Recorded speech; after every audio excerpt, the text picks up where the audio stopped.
Hello दोस्तों, स्वागत है आपका दी EMC सॉल्यूशन चैनल 04 पर। और मैं हूं अक्षय। आज हम इस वीडियो में बताने वाले हैं आपको डस्ट ऑफ स्नो, जो है पोएट्री का फर्स्ट चैप्टर। और यह चैप्टर है हाई स्कूल वाले बच्चों के लिए।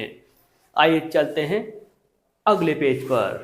Dust of snow Robert Frost द्वारा लिखी हुई एक ऐसी कविता है जो हमें यह बताती है कि कैसे एक छोटी सी घटना हमारे जीवन का मूड बदल सकती है। दोस्तों, मैं आपको बताता हूँ कि इस कविता में क्या घटित ऐसा होता है कि पोएट का मूड बदल जाता है। होता ऐसा है कि कभी उदास होता है, वो डिप्रेसिव मूड में होता है। वह क्या करता है, पेड़ के नीचे जाकर बैठ जाता है, जिस पेड़ के ऊपर बहुत बर्फ जमी हुई होती है, सर्दियों का मौसम होता है। ठीक है, पेड़ के नीचे जाकर बैठ जाता है। तभी अचानक वहां पर एक कौवा आ जाता है और उस पेड़ पर बैठ जाता है। कौवे के बैठते पेड़ में थोड़ी सी हलचल होती है और बर्फ के कण कवि पर गिरने लगते हैं।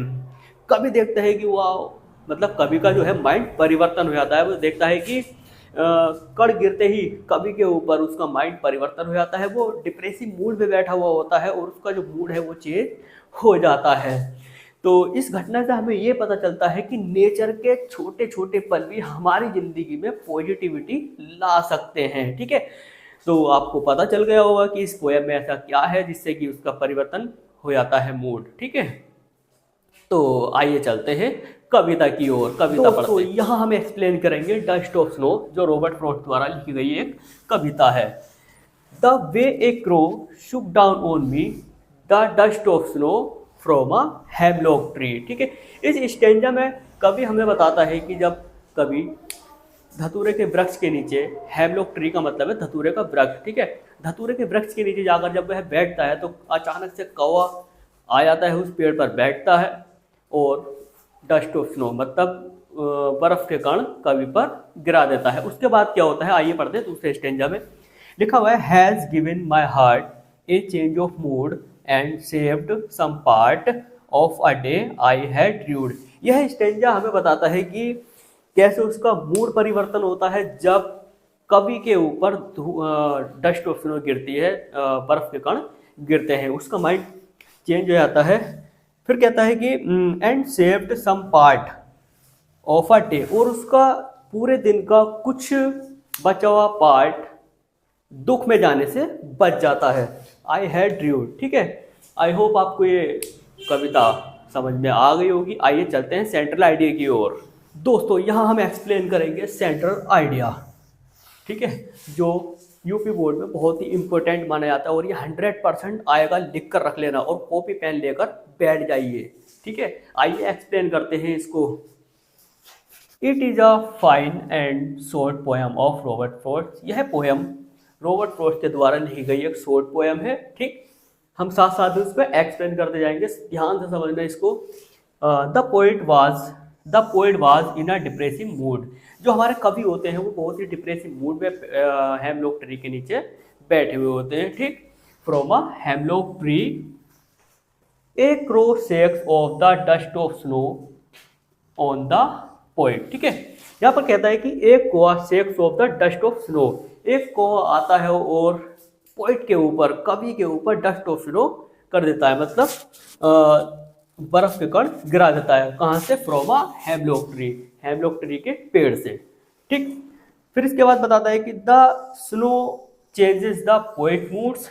जो स्नो होती है, जो बर्फ के कण होते हैं, ये पोएट्स के मूड्स को चेंज कर देते हैं इसकी, एंड मेक्स हिम हैप्पी, और उसको खुश कर देते हैं। ठीक है, आइए पढ़ते हैं आगे।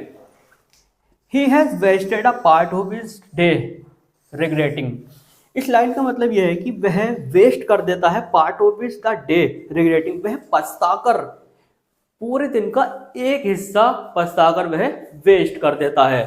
फिर कहता है, लेकिन अब with the change of mood, ठीक है, अब वह चाहता है, he wants to utilize the rest of the day. अब वह क्या चाहता है कि वह यूटिलाइज करना चाहता है शेष जो उसका दिन बचा है, बाकी का जो दिन बचा है उसको वह प्रयोग में लाना चाहता है, यूटिलाइज करना चाहता है।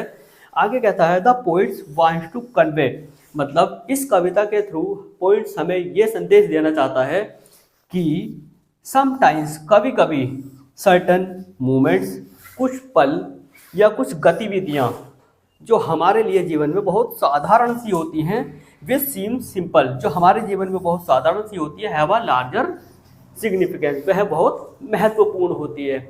आई होप ये सेंट्रल आइडिया, बहुत इजी सेंट्रल आइडिया आपके समझ में आ गया होगा। कॉपी और पेन उठाइए और इसको नोट कर लीजिए, क्योंकि ये 100% बोर्ड में आने वाला है। तो जल्दी कीजिए, कॉपी वीडियो को स्किप कीजिए और इसको नोट कीजिए। मुश्किल से मुश्किल 5 मिनट में आपको याद हो जाएगा और याद करने की जरूरत ही नहीं पड़ेगी, बहुत समझ में आ जाएगा आपके ये, ठीक है। तो चलते हैं, डस्ट ऑफ स्नो का एक ऐसा क्वेश्चन जो बोर्ड में आना ही आना है। चलो चलते हैं उस क्वेश्चन की ओर। दोस्तों यहाँ हम बात करेंगे डस्ट ऑफ स्नो चैप्टर से लिया हुआ है एक ऐसा मोस्ट इम्पोर्टेंट क्वेश्चन जो इस बोर्ड में आएगा ही आएगा।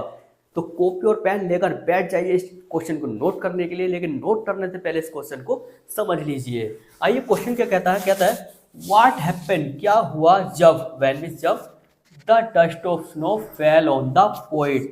क्वेश्चन हमसे कहता है कि क्या हुआ जब डस्ट ऑफ स्नो पोएट पर गिरी, ठीक है। आइए इसका आंसर पढ़ते हैं। व्हेन, जब, the dust of snow fell on the poet, जब डस्ट ऑफ स्नो पोएट के ऊपर गिरती है, हिज मूड, उसका जो मूड है चेंज हो गया। कैसे?